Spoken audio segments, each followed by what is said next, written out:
Install Android 10 on Google Nexus 7 via LineageOS 17. Please check the description for important notes and all the download links.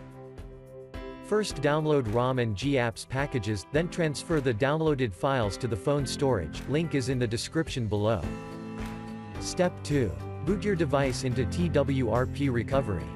Once in TWRP, click on Wipe, Advanced Wipe, and select the check boxes, as shown in the image, excluding internal storage. Step 4. Swipe the button to wipe the device.